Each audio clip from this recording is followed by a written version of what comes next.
various parts of our operations, and one key part has been our consideration around coalition. In that regard, when the Ekurhuleni municipality fell to the motion of no confidence in October, I think I'll try and remember the date just now, 29. the 29th of October, yeah. It obviously meant that the coalition government had collapsed, and with it the coalition agreement. And ActionSA faced the decision of how do we go about our approach should this government be reinstated. And you would have seen from the events of last week that the government was reinstated through coalition partners, including ActionSA, reinstating a coalition mayor. And we did so fundamentally because the return of the ANC is something that we cannot tolerate. As an organization, we are clear about that. We have engaged the public. We have a huge amount of public responses in a recent survey conducted that indicate that that has to be our core agenda when it comes to how we make decisions around coalition. But it left us nonetheless with the decision about how do we proceed going forward, because in Ekurhuleni there are some very serious concerns.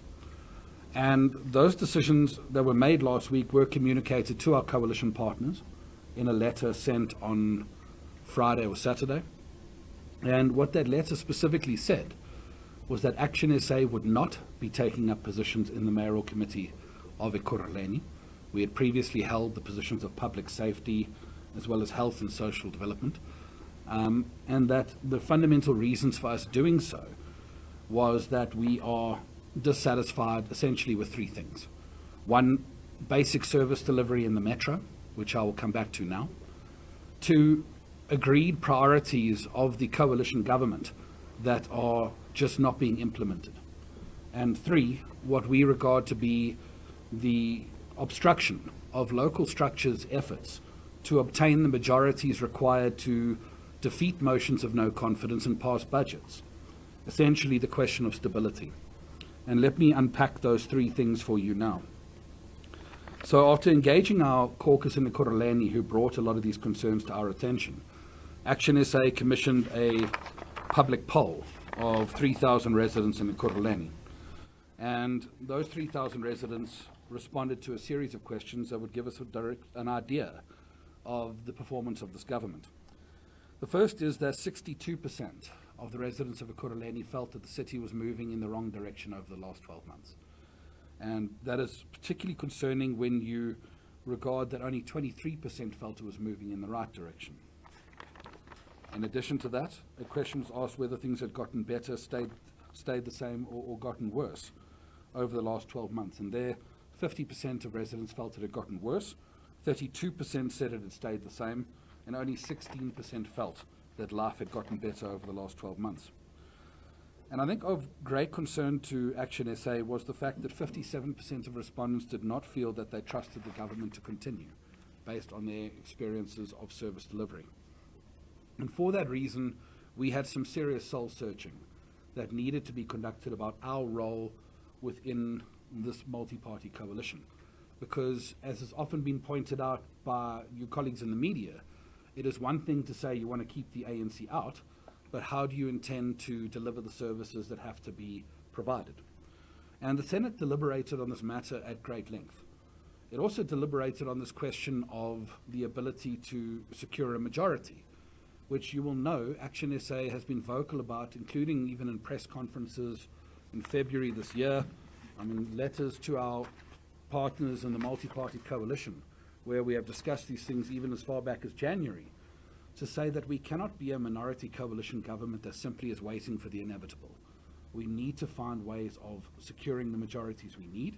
And I think it's already in the public domain recently that local efforts of coalition structures are being thwarted by national kind of views that you can't talk to parties and you can't find ways of governing, which we do not find to be a mature approach. I think in many ways, if our local structures of these coalitions were left with the task of making these coalitions work, they would work far more effectively than they have.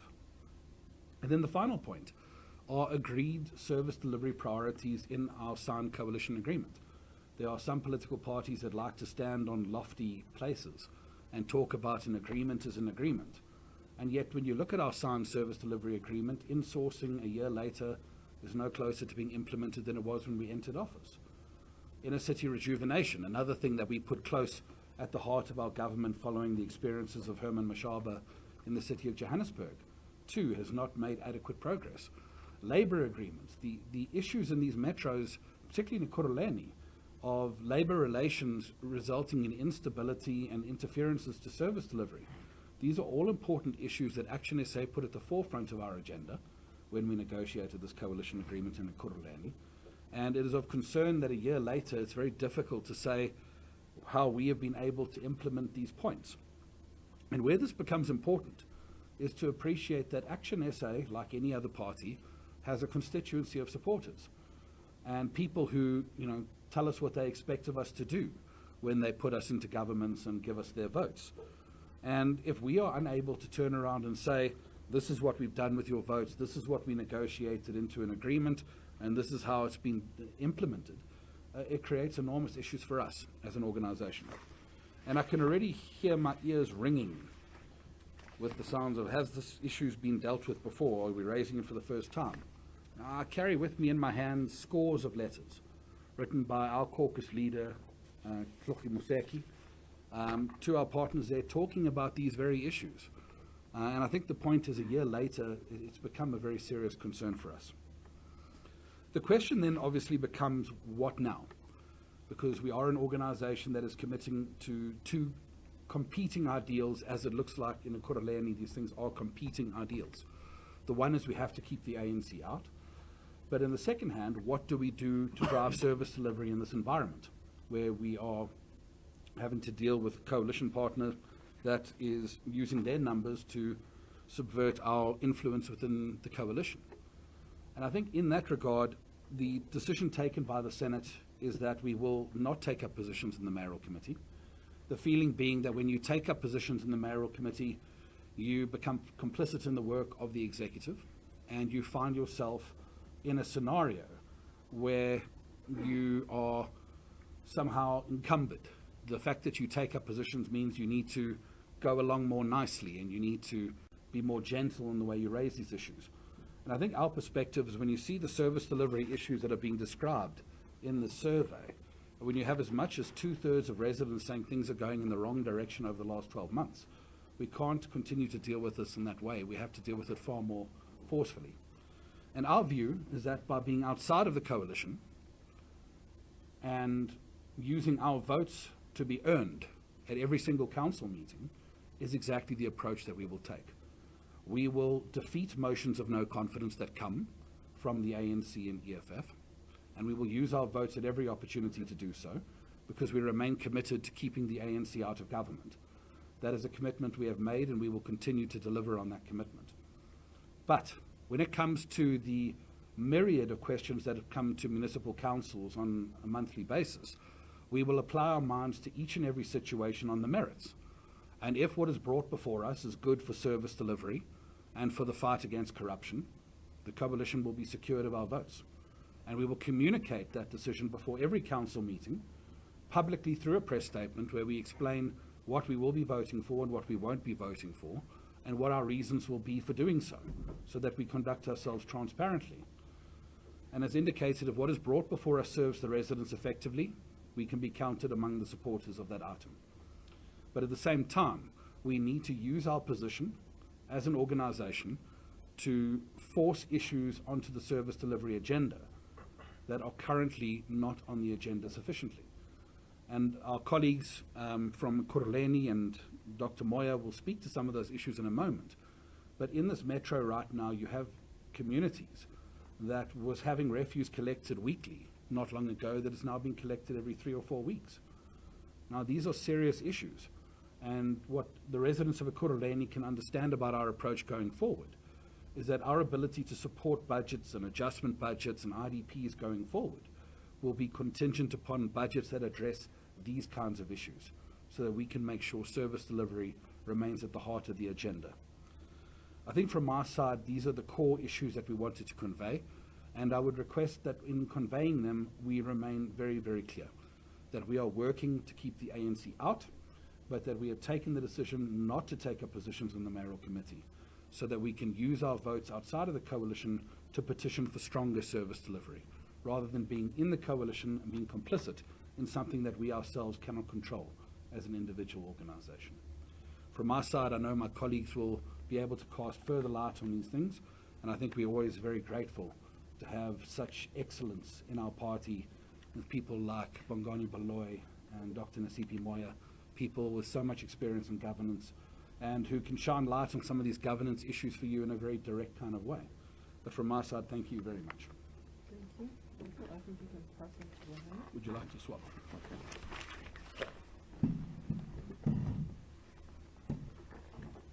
Is that your phone number? I think it's No, your it's not. phone. Thank you. From the perspective of the province, is that we also share the sentiments of the decision taken by Senate, and equally affirm our commitment and support to the proposal that we received from the caucus, which said to us after the voting of the DA coalition that we need to apply our minds because things, at least at their level, aren't as we see at our level, and more so speaking to service delivery. And look, we voted for the DA ultimately upon realizing that there was no agreement between the ANC and EFF, which meant that there was a reasonable prospect of success of electing a coalition mayor as opposed to reinstating the ANC through ANC and EFF agreement of sorts. So when that opportunity was clear to us that actually we can continue keeping the ANC out, and keeping the ANC out means that we'll be able to compete with them in a fair manner when it comes to elections in 2024 because they have no access to resources. They can't steal, they can't use patronage to strengthen their position within an election period. And we felt for us we want to compete with an ANC that is weakened, where we've got a fair chance of succeeding and actually going to structures and communities on the same basis where we can compete and struggle to access resources just like anybody else. And when that opportunity arose, we voted for Mayor Tanya Campbell. And obviously after voting for her, we had to make a decision as the chairperson of our party has alluded to, which spoke to balancing all of these dynamics and ensuring that these competing priorities are given enough space and ventilation within Senate. And we endorsed the approach of the caucus because it painted this picture that many of us see when you're driving Ekurhuleni, more so in townships. I mean, I'm from Thokoza. When I visit my family in Thokoza, look at any sports facility, sports field or corners, it's now has been turned into a legal dumping area. And the issues that affect the lives of the people of townships is not taken, responded to in the same manner as the issue of Primrose. I mean, we saw glaring inequalities of responses to challenges of service delivery, where in suburban areas when there's an issue, within 48 hours there's a response, the mayor's on the ground.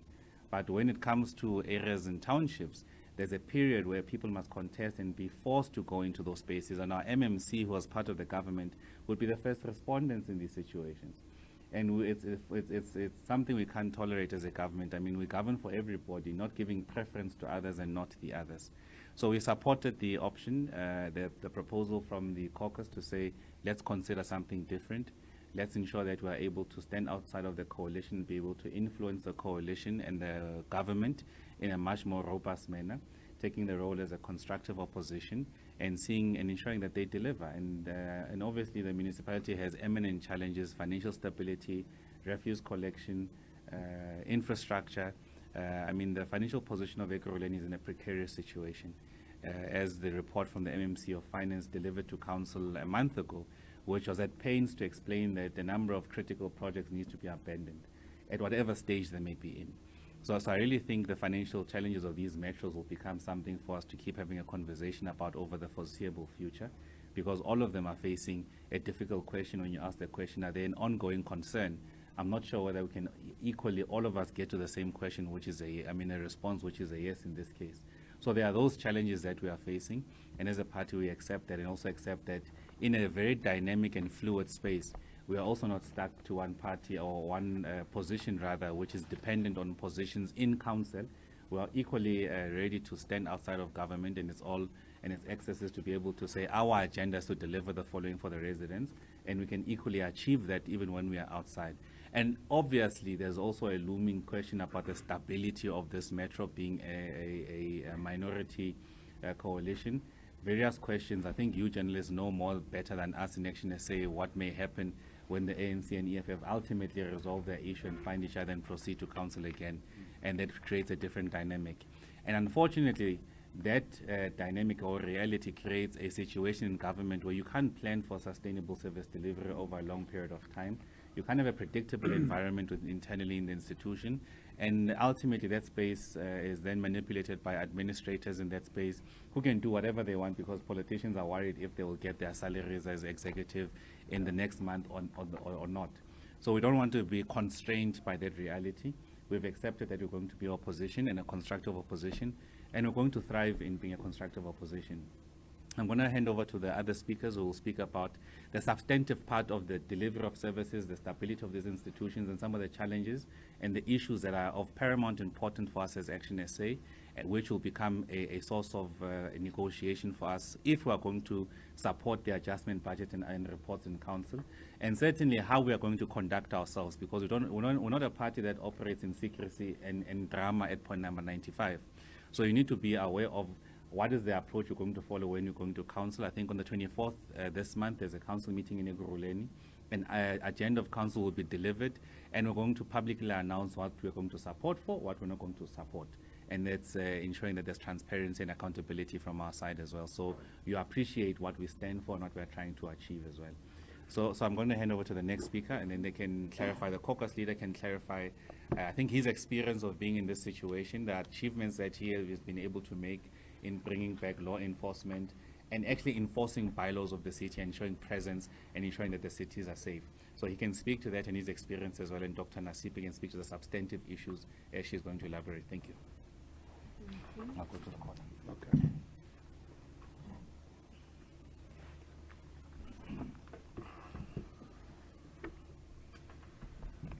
No, thank you very much, Chairperson. National Chairperson, Provincial Chairperson, or Spokesperson, Chief Director in Governance, and media, and the people of residence, good morning. I think my leaders have covered me in most of the issues as they have transpired and led us to where we are right now. It became rather important for us to reach out, as Ekurhuleni caucus, to reach out to our leaders to say things are bad in Ekurhuleni, and it's an open secret. We have been in a coalition where we raise these things. Michael showed you a stack of letters that we've been writing to the coalition, trying to make sure that we move aligned to what would have been our coalition agreement. And from time to time, we were met with deaf ears. And I can safely say right now that none of the issues that we have raised in that particular municipality through coalition partners were being attended to. We have, by the way, just finally finalized the report of insourcing of security guards and cleaners, which became one of our manifesto tickets. To our shock and surprise, that report served before MEICO.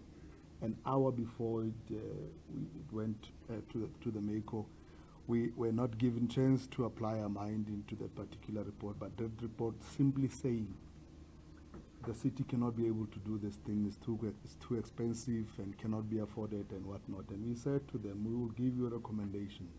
It's the issue of insourcing of security guards and cleaners in Ekurhuleni shouldn't be a discussion. It's part of our agreement, and it has to move. Safe to say the report went to the municipality, to the council, and was removed from there by EFF. Who have been our friends for quite some time in that particular municipality. So, even though we raised with our partners, there was no urgency in terms of them listening to us. They would rather go to the council and listen to EFF. Once EFF has finally managed to engage them, then they then decided to withdraw the report and put in the recommendations that would have been put by us as ActionSA. So there are a whole lot of things that has been happening. We went to the council, we passed the motion of hijacked buildings across the city, sponsored by ActionSA. It was passed as a by the way thing. The mayor was supposed to come up with a steering committee that was going to see this thing starting to unfold. We had to follow up from time to time until the motion came. Nothing happened. So there's a lot of things that we can put out here, colleagues, that indicates our efforts from inside of the MACO and inside of the coalition that we tried pushing, and none of them have been able to see the light of day. I think what is worst of them all is that 10 months later, as a caucus, we still do not have support staff or caucus staff in that particular municipality. We've been operating on our own as caucus in Ekurhuleni. So we took a decision that we think we need to step out. We need to step aside, but not that one of our friends that side, but stepping aside from the executive and pushing the agenda of what would have been our mandate from our people through the previous elections. And we're going to be doing exactly that. We're going to set out and communicate and push for what is required to us. We've requested the insourcing of security guards and cleaners report to serve again in this council, and we hope it will come back better and cleaned as we would have requested, because part of the recommendation was that it should kick-start immediately as we start in the new financial year, and no any other company should be rolled into the system in Ekurhuleni. And we hope those are some of the things that they will consider looking at. And as leadership indicated, we will then be able to support from the benches issues on a case-by-case basis. And some of these manifesto tickets which have been given to us by the people of Ekurhuleni will take center stage. If we disagree, we disagree. If we are going to have to go there and support the adjustment budget, and we are not certain about what we have requested, we will certainly not be scared to come back to our leaders again and clearly indicate that no, we will sit this one out. We are looking for government that will be able to assist us in the process, assisting them as a minority government, so as to ensure that services are delivered. What Michael was reading here earlier, by the way, in terms of service delivery, it's a total reality. I don't know though if it can be put entirely or squarely to the new administration, because this municipality had actually already collapsed, by the way. So it was just a situation where a resuscitation was needed. But there was no sort of urgency from this particular executive, led by the DA, to make sure that these things are attended to. We don't know. We'll continue to look at that. I see that the head of department for environmental and waste management has been put on special leave. I don't know if it will solve the problem. However, the problem needs to be spearheaded by the leadership in an executive mayor, supported by the executive, which has been the situation. Why we haven't been able to make serious impact that we would have anticipated, I cannot tell you why. But I'm saying we're here. As ActionSA will continue to do that. We'll continue to give them our support, and as PC indicated, from time to time it will be out in the public. It's not something that we're going to do behind closed doors. It will be out in the public to say this is our stance, this is how we're going to support, and we are going to even welcome them engaging us on a case-by-case basis going forward. So that's the situation. If there's anything that I forget, I've worked very closely with Dr. Nasipi Moya, who was assisting us on the side of governance, who assisted me, by the way, in the Buya Mteto program that we have introduced from the EMPD side. That program went perfectly well. there's just number of issues that we couldn't reach, which we are going to be communicating to this administration as well, because there's a situation where you've got police, Metro Police, who doesn't have vehicles. Not that they do not have vehicles per se, but those vehicles are sitting with service providers. I was just very shocked that some of those vehicles have been sitting with service providers for the past 2 years, not being paid for. And in the process, we've got police who doesn't have resources to respond. We have just recently released about 475 new boots on the floor in terms of new EMPD officers. They're still sitting at the Prince because there's no resources to give them firearms and armory in general to make sure that they hit the ground running. So all of those things are one of those that we'll be putting to the executive mayor, and will form part of the basis at which we come from if we are to support this particular adjustment budget as we go forward. I think let me leave it there. I think Chief Governance will come for Yeah. thanks.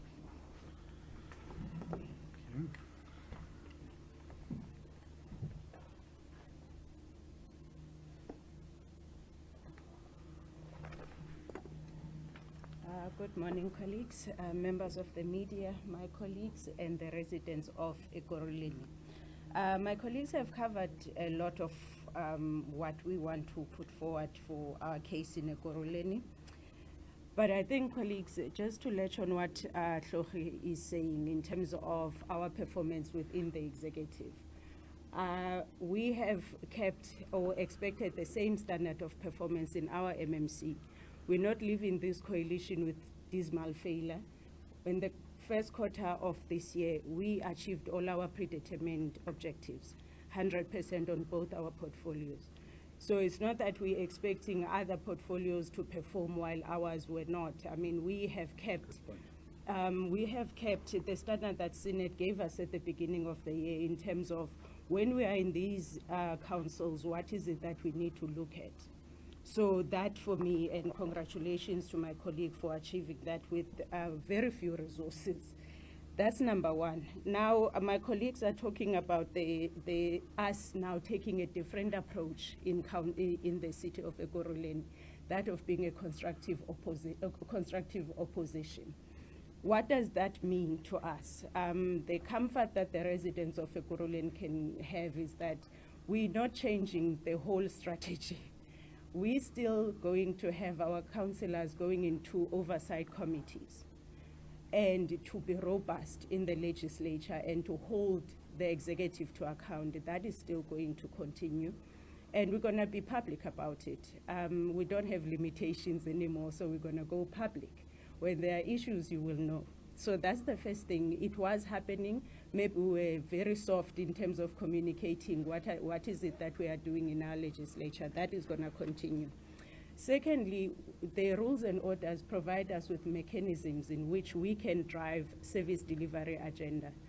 We have been using these, the motions, the petitions, the questions to the executive. We'll continue to do that. It was happening, but we're going to be more robust now. And the other thing is that we are a party that's rooted in dialogue. And any mayor who's afraid to go to townships to talk to people is problematic to us. We've raised it that we have a mayor who wants to address community meetings with 15 people, but this mayor refuses to go to Tsakane, refuses to go to Tembisa. Now, that's not something that we are for. So one of the things that you're going to see is that we're going to go into townships for her, and we're going to invite her to that. So that community engagements program is going to continue.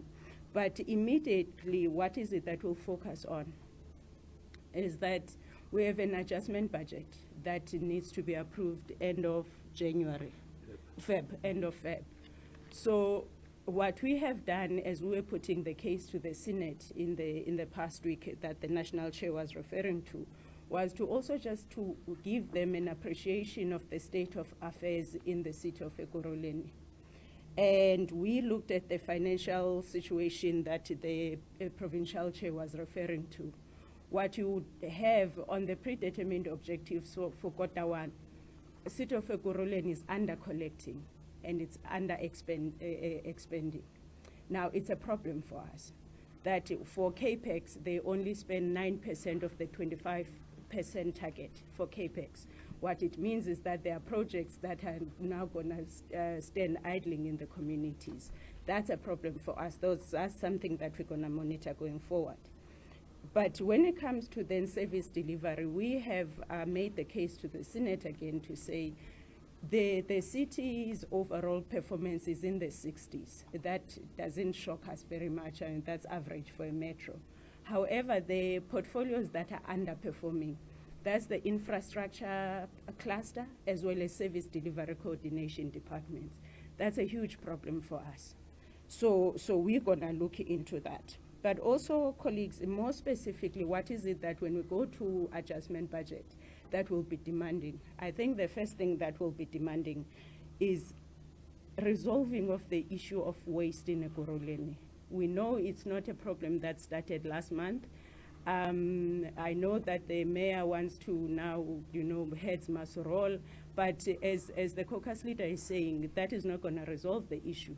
The issue, we need to see a plan, and that plan effected in the adjustment process. That's one. Number two, the motion that was approved on inner city rejuvenation, there was objectives that were attached to that motion in terms of dealing with the problems of immigration, problems of illegal activities, bylaw enforcement. Those are the objectives that were attached to that motion. Till now, the MMCs are refusing to participate in that, in the task team that's supposed to implement that. That is going to be our precondition for adjustment process. The other one is the issue of insourcing. My colleague has elaborated on it, but we also want to see some movement. And when he says that, then what it means is that there can't be procurement of cleaning or security services.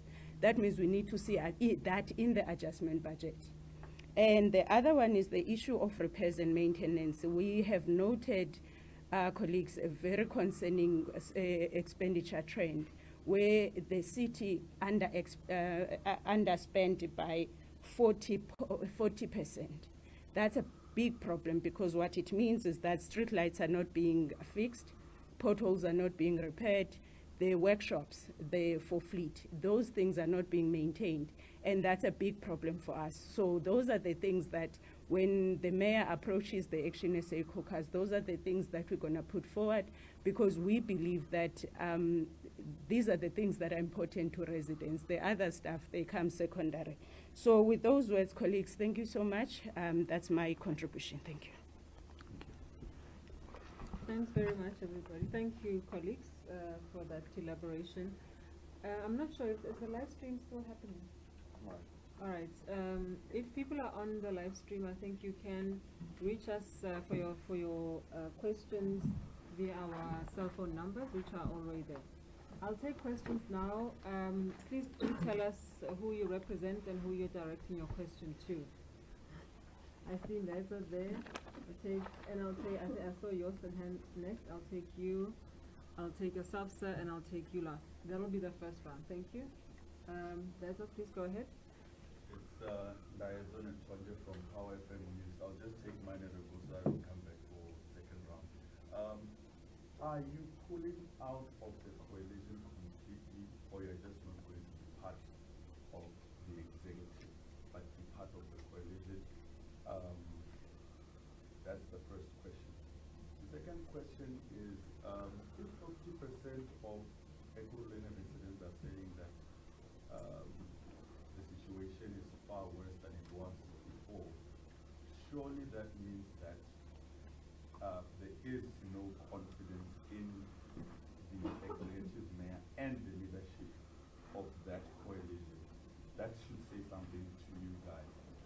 I find it a bit strange that you then vote for the same executive mayor in a motion of no confidence. Wouldn't it have been better to not even take part in that and still exonerate yourself from being part of or explicitly complicit, in being putting back someone that you yourself are now saying that does not care about certain parts of the residents of Ekurhuleni. I just think that it would just make sense to just stay away and not even vote so that you are not complicit. The third question, and it's not tied to today's press briefing, but forgive me for asking. You have tabled a motion of no confidence in the Speaker in the City of Johannesburg. Could you please, if you can, this goes to the chairperson of the Provincial National, tell us what has informed that motion of no confidence. Thanks, Dad. So the first one, I think Bawani will take that, both, and then the last one, Michael. Go ahead. Over here, Mbali Tetani from Newsroom Africa. My questions are also tied to what Ndayedzo was asking. My issue is, clearly you're not happy in Ekurhuleni. Are you only pulling out in Ekurhuleni and your relationship with the coalition and other municipalities remains? And if so, if you can just elaborate why. Have you communicated and tried to speak to your coalition partners, and that is the DA in Ekurhuleni, about, you know, just how you feel, how the city is being run? What has their response been, you know, in trying to resolve these issues that you have, you know, brought to the fore? I know that even when the speaker was removed in the city of Johannesburg, the leadership there said that they've been trying to speak to their coalition partners, but they were not willing to listen to them.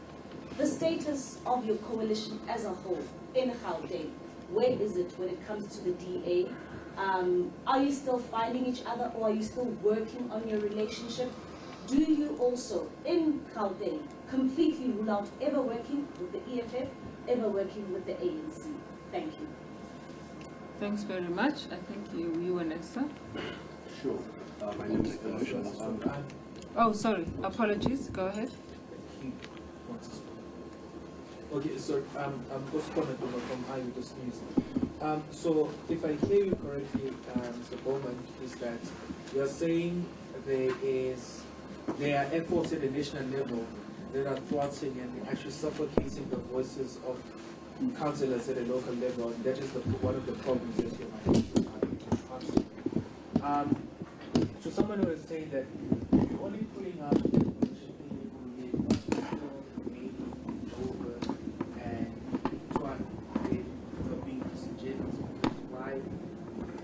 the approach would be, say, Helen Zille, she would disappear in the same way she would be in Joburg or Pretoria, or is there a difference in that regard? Just a final question still on the coalition. The report of the mayor of Tshwane, the investigation into that unsolicited tender, my understanding is that that report was supposed to be out. You can correct me if I'm wrong, but I mean, can you update us on the status of the report and what you know so far? Thank you. Go ahead, sir. Sure. My name is Stephen Luhanga from Scroll Africa. I just want to know how much power do you have in the city of Ekurhuleni to have garbage being collected in different townships? I was in Tembisa yesterday. It's just mounting, as you mentioned, Mr. Bongani, that some soccer fields have become legal dumping sites. So how much power do you have to push such? A second question is on the Joburg issue. I see my colleagues have already touched on the motion of no confidence in Johannesburg that you have done against the speaker. The speaker has come out.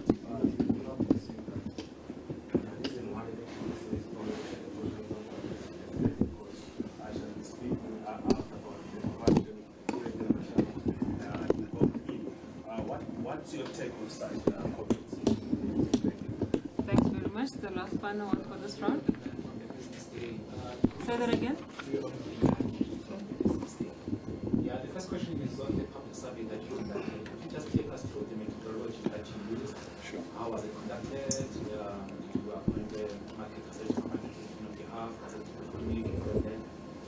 The second question is we want to basically refer to the fact that there are some issues that you're not happy about with regards to the service delivery priorities that are not being implemented.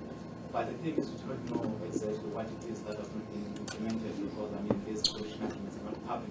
Could you just tell us exactly what it is that you have a tape about to us to that? And the last question would be on the motion that actually to vote on a case-to-case basis. Do you think that will be unwittingly the further collapse of the problem and the broader instability of the city? Michael, I'm going to allow you to go first. Okay, all right. And I trust my colleagues will, chip in where I may have not adequately covered things. I think in many ways my apologies. The chairs. The musical chairs continue. The chairs.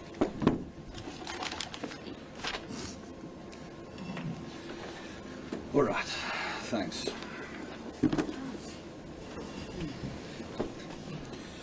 I think I'll leave a lot of the questions from the colleague from Power FM to Bongani, but the one thing I do want to just quickly address is the question of what this says about the confidence in the existing government and our approach towards that government in light of that. And I think we must be clear is that we live in very murky times right now, because while I hear you that 62% of people saying the city's going in the wrong direction is very far from a passing grade, so too is the 38% that the voters gave the ANC in 2021. So we must understand that for a political party like ActionSA, in many ways we face the same conundrum that voters in South Africa face, where we sit in coalitions where we have to say, on the one hand, the return of the ANC is untenable, but on the other hand, this coalition is not being effectively led. And regrettably, there isn't a third and fourth and fifth option from the way coalitions are led. There's an attitude in coalition that the biggest party in coalition must lead. That's an attitude. It's not always the case around the world, but that is a case that's been adopted here. The challenge with that is that then they must lead. That partner must go and find the votes for a majority. When you lead a coalition around the world, you don't simply say, well, we're going to see if fate gives us a majority in this council meeting. You take deliberate steps and you go and find your majority so that you get your budgets approved and you defeat motions of no confidence. Because while in many ways some of these individuals might want to sell the return of this government as a success, let's be honest, it was matters in other parties' hands that didn't happen. Things being left to fate, and that's not the way to lead a coalition. So in many ways we sit in that difficult situation, including, by the way, a very important survey that we conducted as ActionSA, where we went back to voters in this time of uncertainty and said, what do you want us to do with coalition? And the most clear response we got was keep the ANC out. So in an environment where we are faced between bad and worse, we have to choose bad. But it doesn't mean that bad is a good option. I think it actually ties into exactly why we're doing this thing, because we need to make bad better. And by being outside of this arrangement and our votes having to be worked a bit harder for, I think we can make bad slightly better. And I think that's the work that we can do from our position. In Bali, the questions relating to our relationships in other metros, it's no secret, the relationships are tough. But if I'm frank with you, I think relationships between political parties must come second to questions of service delivery and governance. Because if you run coalitions on whether somebody likes you or you like someone, things are never going to be stable. Every one of us in our personal lives and professional lives have to work with people you don't get along with. But you've got to do it for a greater good. And I think that's where we're going to talk about relationships in response to your question, more along the lines of how things are going in terms of the greater good. And I think there too, there are some very serious issues. We've reached out to the Democratic Alliance nationally and requested a meeting. So that some of the serious issues we have in these coalitions and beyond towards 2024 have to be put on the agenda. And I'm glad to see that it has been responded to and that there will in fact be a meeting where these things can take place. And one of the important items coming out of our Senate last week actually was the need to start developing our relationships, meeting with political parties with whom we can see ourselves in coalition, and starting to talk about how we perceive of a 2024 election. What are our pathways to being in government and what realistically can be achieved once we are there? And I think from our point of view, it is important to talk to you about our efforts to speak, you know, we're an open party. So I'll happily share this correspondence through Sam so that you can see the extent to which we have written. And just remember, writing to your coalition partners is just one element of raising these things. These things have been raised over and over again. Not that you have to, by the way. When you sign a coalition agreement in which you say these things are mutually agreed priorities of all parties, we shouldn't have to keep raising it over and over again. The only thing we should be talking about is implementation. But I regret we've had to raise it over and over again at a local level, but even to the point where nationally I've had to write to our partners and say, we have problems with the non-implementation of these priorities. And I repeat, you know, some people like to stand on soapboxes and talk about, you know, an agreement is an agreement. But then where's the sanctity of the agreement in which we've said these are the service delivery priorities of these municipalities? Sorry, I'm shuffling like a car dealer here. I actually want to get that agreement quickly so I can refer to it in response to one of the questions raised. Because the colleague from, it's Everton, I think. Yeah. You know, our coalition agreement's public. It's available. The very last clause of the coalition agreement is that it must be readily available, and I'll happily provide it to all of you because it should be. But if you look at that document here, it's listed. This term of office service delivery priorities agreed to in the coalition agreement, and it says we need an approach to address illegal immigration. We need an approach to in-source security and cleaning personnel when there's a business case that allows for such. We need inner city rejuvenation that takes abandoned, hijacked buildings and turns it into low-cost, affordable housing and economic activity in our CBD areas. And we need a memorandum of understanding contemplated in terms of the Labour Relations Act that stabilizes labour relations in these governments and enables service delivery. These are here. I'll give them to you with pleasure because this is a public document and coalition shouldn't be negotiated privately in dark rooms. They must be available for people to access and see. But going back to Mbali, the status of the coalition, you know, it remains a work in progress, quite frankly. It's an ongoing challenge that we need to meet in Johannesburg and Tshwane, which I think must be our focus now. I think, to answer your question, these coalition agreements are structured per municipality. Because we have an issue in the Ekurhuleni doesn't mean the residents of Johannesburg must pay for that, or the residents of Tshwane. We must deal with these things in terms of residents, and residents live in the metros, and that's why we will deal with each agreement on its own merits. In terms of the what? That was about the motions, right? The thwarting of voices. Of course, you want to remind me what we were talking about. Thwarting of voices. My last question was: do you completely rule out ever working with the EFF? Yes. Well, I mean, let's be clear. We ran a public survey with 30,000 respondents who said that going into coalition with those parties was not possible, and that's specifically what we will be governed by as an organisation.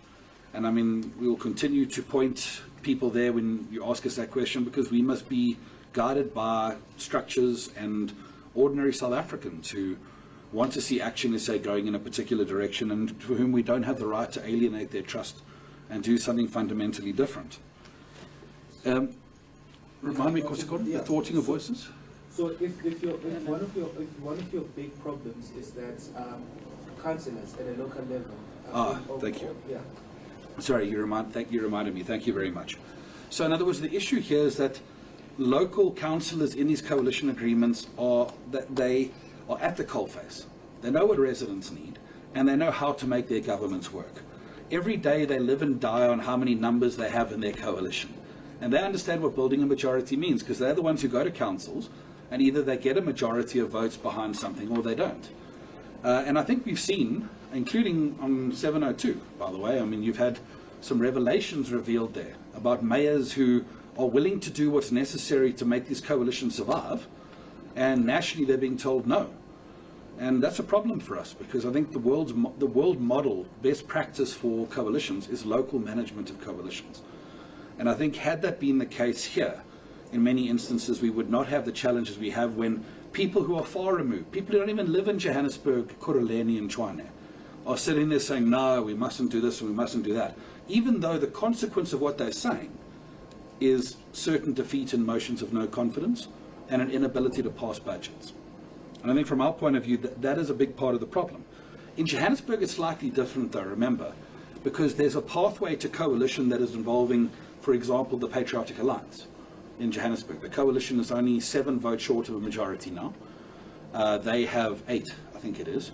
So in other words, there's a pathway to re-establish a majority there. And let's be frank, the situation with the ANC and EFF arrangement blowing up, puts the Patriotic Alliance in no man's land right now. And the ability to reach out to them and see whether they are willing to get back on board is going to be an important question. But you are right, ActionSA is seized by the fact that there must be a plan to produce a majority. And I'm very glad to say that that is being worked upon in Johannesburg, and that's why we will support that and drive that at every turn. But what we can't handle is just no plan. We're just going to wait for our fate to be delivered to us.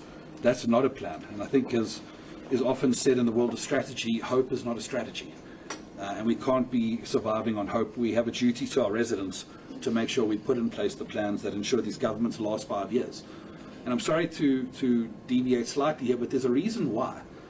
Governments lasting 5 years is not about us being in positions. I mean, you've seen a guy forego his position voluntarily here. Even though there's personal impact in his life, he's doing what he believes is right for the residents of Ekurhuleni. But at the end of the day, we have to ask, how are we going to turn these cities around if we can only govern for 9 or 10 months at a time?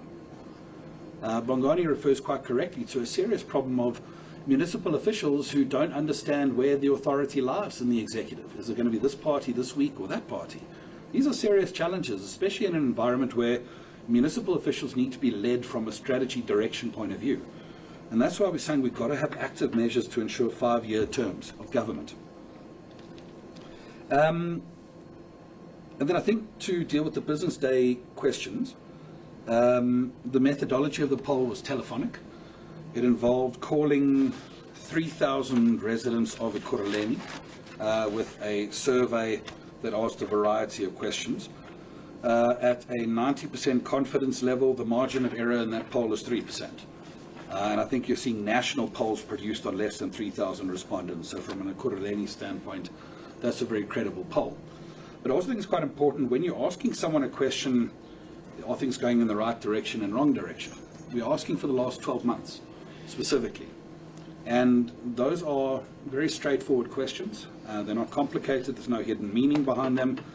And I will invite people who want to engage in a debate on this issue today to invite people of Ekurhuleni into this conversation. You had one individual here talking about the situation on the ground.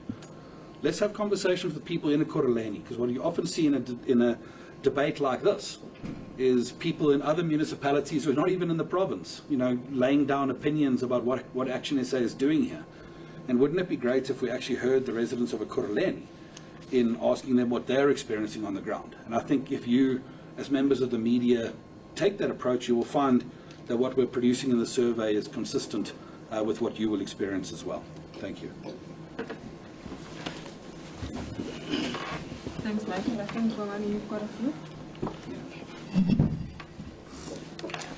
Thank you. First, let's deal with the motion of no confidence. On the Speaker of Johannesburg, I can provide the following update that the Rules Committee set today to determine whether the motion would be accepted or not. And the motion against the Speaker of Council is rendered inadmissible. So that's the latest news coming. Because of Rule 92.3, which is the reason why they said the motion against the Speaker at this stage is inadmissible. So we'll apply our minds as a caucus to apply our minds on the reasoning of the Rules Committee that's set today, and we'll take it from there. So that's the latest news. Why did we put in a vote of no confidence against her? I mean, the procedure followed to have a vote of no confidence against the mayor, which the court described in a particular manner, and also put the city in limbo for a couple of weeks where you had some mayors and not a mayor and etc. I think that alone and the consequences, the decision making of the city, decisions made by those who were the executive at that point, there's serious implications for the city. And I think that could have been avoided by simply following the rules. Simple as that. And not following rules cost us a lot of discomfort to residents of the city and put the city in jeopardy and creating a situation of uncertainty in the city. So on the issue, I think our chair is quite clear. We're not in the coalition of the DA in Ekurhuleni. However, our votes are available to engage with them on issue-by-issue basis, and we'll apply our minds carefully on that. And in the event there is a vote of no confidence, we'll certainly ensure that we vote for the coalition. And as somebody say, I think they're the better devil. So the situation you have here is ANC or the better devil.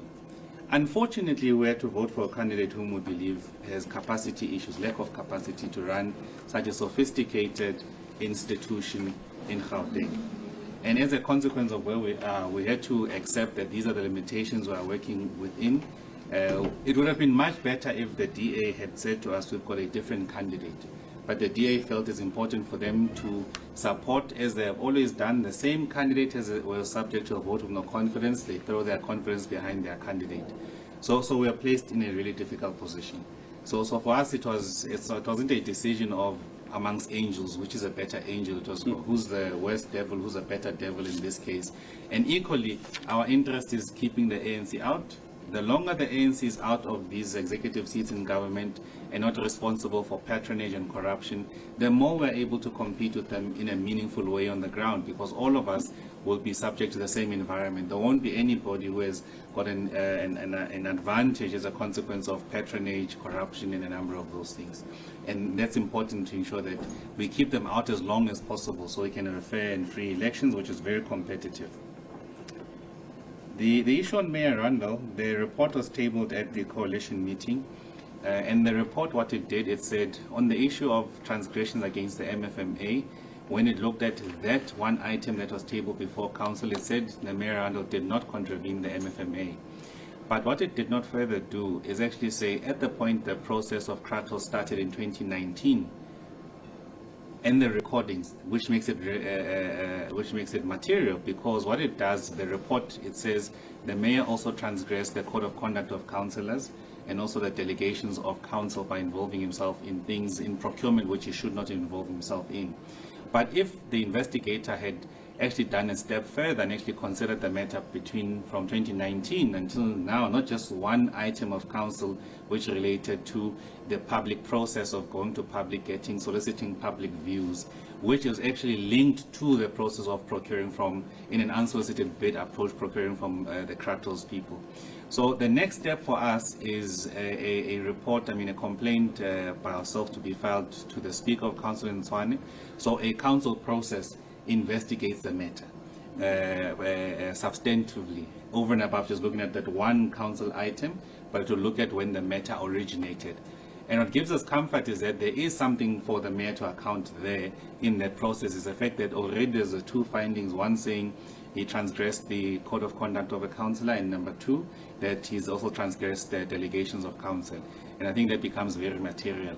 And we're using the council process because we know now there's a finding which must be ventilated through a council process, and we believe that will extract accountability and be able to demonstrate to South Africans that we are serious about this accountability. What have I not responded to that you've left out? The issue of piling rubbish. Oh, yes. Look, the piling rubbish, just like potholes, just like water leaks all over, and every part of visible service delivery is as a direct consequence of the financial position the city finds itself in. In the first 2 months of the current financial year, the city lost in excess of about 3.2 billion rands due to ESCOM. So obviously, when you lose so much revenue, potential revenue in the first 2 months, it affects, bless you, it affects delivery of services, visible service delivery, refuse collection, tarring of roads, water leaks, every part. That's why you'll see Ekurhuleni in the manner that it's in, but not just because of the 3.2 billion rands in the first 2 months, but equally of historic matters, but equally of lack of management properly and proper leadership that governs such a complex institution of government. So we need to remedy the financial issues first, which means collection of revenue, protection of revenue, and leadership making the difficult decisions it has to make. But equally, remember this budget, we also advise that the projection in terms of the current budget collection rate, which was built on, it's too low. For a metro, you can't build a budget for a metro on an assumption of 88% collection rate. It's really difficult because you need such a metro to be an engine of development, facilitation of development, deploying of serious capital into investment on infrastructure. And this is already showing that they can't even meet that obligation. And we're saying that, we need to provide a realistic budget to council to consider that part. Did I cover those that weren't covered? Yeah, I believe so. Speaker accusing President Mashaba. Well, for us, we're quite clear that the reason for that is the fact that there was a judgment. She presided over a process that elected a mayor illegal. That cost the city money, and it brought the city in limbo for that amount of days. Imagine the executive that sat and presided over an executive and made decisions which can be legally and binding or put to overturned as well. And imagine what that means for other decisions as well under the period. So that action alone brought the city under disrepute and really created a period of uncertainty and instability. And I think there has to be consequences for that. We can't just say it was a mistake and walk away. So from our side, that's the reason. It's not as it's alleged for that, which we also dispute as well. It's also interesting that when she's tabling motions, it's okay. But when someone else is doing it, it's a different standard, I see. Thanks, colleagues. Are there any further hands before we close? Going. You can always do one-on-ones. Yeah, we are open for one-on-ones if you want to have those. But yeah, go ahead, Bali. I'm just asking, the issue of Able Town. It's that part of the press conference now, is it? Well, it's counting. Sure. So I wanted to find out if it's been replaced. Just an update. Sure. On Able Town.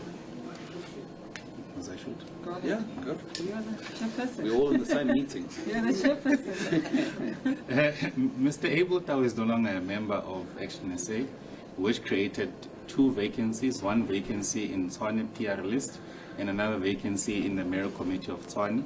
So we have embarked on a process to fill the vacancy in the PR. So there's a candidate who is just going through a process of vetting from our side to ensure when we send the name to the Speaker and the IEC that we've set aside ourselves about that individual. And we've also proposed to the multi-party committee on who should fill that vacancy from our side. And it is currently our Chief Whip of the ActionSA, Mr. Khosi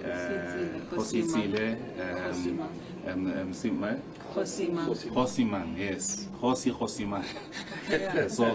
So he's our nomination or nominee to fill the vacancy of MMC for Human Settlements. And I'm sure you can send more information on the individual, someone who's got a background of internal audit, sufficiently capable individual, his experience of public sector, of corporate, and on auditing as well. And I believe he's the person who will be able to handle the department and be able to provide the necessary leadership to continue the work that we're doing and to improve performance of the department. Thank you. All right, thank you, colleagues. I think that brings us to the end of this conference. Thank you very much. If you do want one-on-ones, Sam and I are available to take those or afford you those or organize those for you, whether now, after this conference, or at a later stage. Thank you all very much. All right. Now my job is to run out of as fast as possible. Okay. But why is that guy not here this Just don't forget, you know, what time is power? What did I say? You have to do it on the phone.